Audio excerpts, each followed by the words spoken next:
Hello and welcome back to the channel, and we have got the desk out again, and we are going to be looking at one of my previous videos in this video, and that is the 5 predictions that I made about the Secrets of Dumbledore, and we're going to be reviewing them and see how well I actually did for this film. Spoilers, I don't think I did very well. If you are enjoying the content, obviously please give this video a thumbs up and don't forget to subscribe to the channel. If you like anything Wizarding World, we do make lots of Wizarding World content here. Also, leave a comment below, I do reply to everyone. The link for the original video will be down below, as will some links for some of my other videos. If you're interested in anything Hogwarts Legacy, I will leave my full breakdown of the State of Play trailer down below in the description. But let's get into this and see how well I did at my theories for Secrets of Dumbledore. So, my first prediction is that the magical creature that we see Newt running with in the forest and trying to protect from Grindelwald followers is going to be very important to destroy the Blood Pact. Now, as my theories go on, this will change this theory slightly, but I will explain it fully at that moment.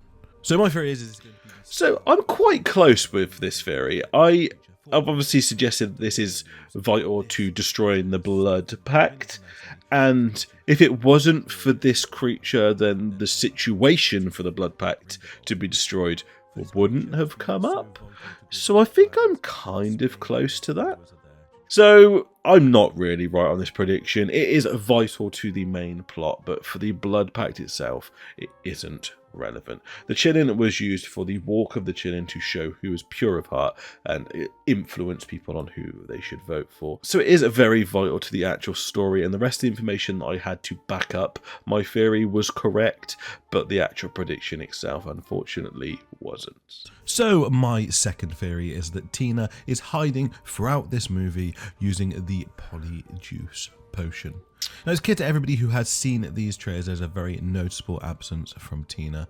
She's not seen in any of them other than in a... So obviously this is completely wrong. I did like this theory. I was hoping that it was going to be right, because obviously Tina's absence was very much noted. I was hoping that she was going to be undercover or doing something for the story, but she had just got a promotion to the head of the Aura's office, so that she wasn't part of the film for that reason. Obviously, in real life, she was going through a pregnancy, so she couldn't be part of the movie. So it was a good way of getting around it. It was just an explanation of Polyjuice Potion in my head, but their explanation was obviously just as good.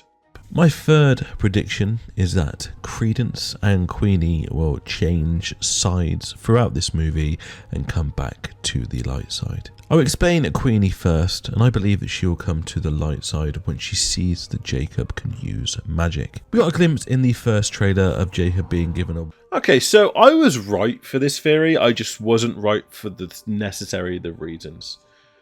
Queenie and Credence both come back to the side of Dumbledore and are now fighting against Grindelwald. So the actual theory itself is correct, so I've given myself a point for this one.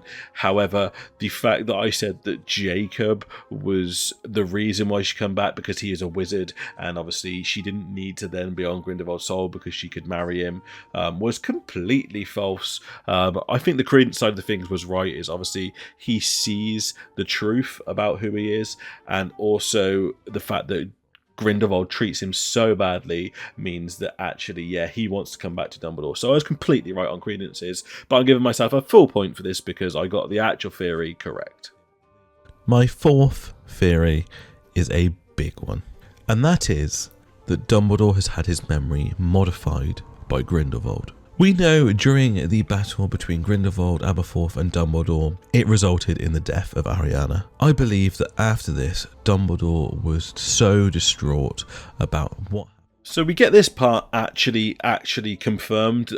Ariana was a Obscurus, we had that confirmed. We had the fight confirmed that somebody killed her and we don't know who it was. However, the rest of this theory was completely wrong. He hasn't removed his memory, he hasn't modified his memory in any way whatsoever. And obviously this leads on to the next theory, which is also completely wrong. And my final theory for this film is also just as big and just as unsupported by evidence as the last one, and that is If the Blood Pact is not actually a Blood Pact, then what is it, and why is Grindelwald keeping it for such a long time? I believe when Dumbledore... Now, obviously, this was based on my other theory, this theory, and I knew my theories were getting more and more obscure and less likely as I made this video. I intentionally wanted to go into the sort of very unlikely territory, just because making, like, obvious predictions isn't very fun, but I wish this theory was right. I said this in my podcast with Kate Loonmoff. If you haven't seen it, I'll leave a link down below. Go watch it. You could get it anywhere that you want to watch your podcast, such as Spotify or Apple Music or Amazon Music. But this in the film was the worst thing for me. The way that the Blood Pact was destroyed was just awful. I didn't like it. I think they could have done it a lot better. It was just very lazy. It was a case of, wow, I didn't go against him and he didn't go against me, so it confused the Blood Pact and destroyed it. And I'm not a fan of it. If it was something more in depth, like what I suggested here, I would have preferred it. However, for the relevance of this video, my theory was completely wrong. So, all in all, I didn't do very well with my predictions. However, I'm still incredibly happy with them.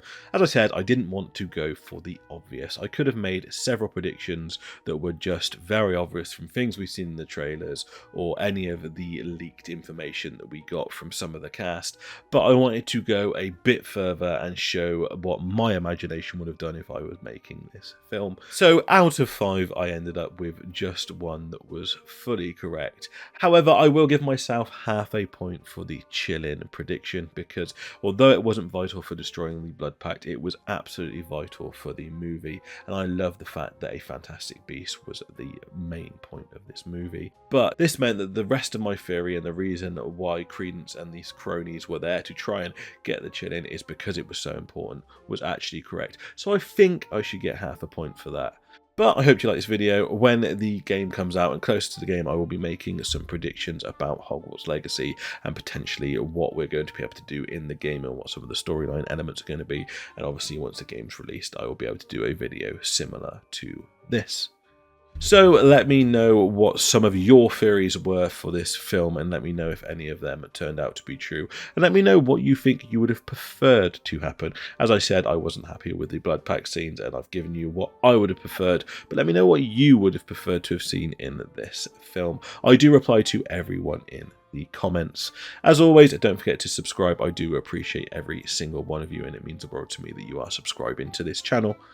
Also, don't forget to check out my last video where we look at who Credence's mother is, and I think I've nailed this one on the head because I think I know exactly who she is and what bloodlines he is part of. The link for that will also be down below. But that is it for this video. I really hope you enjoyed it, and I cannot wait to see you in the next one. But until then, mischief managed.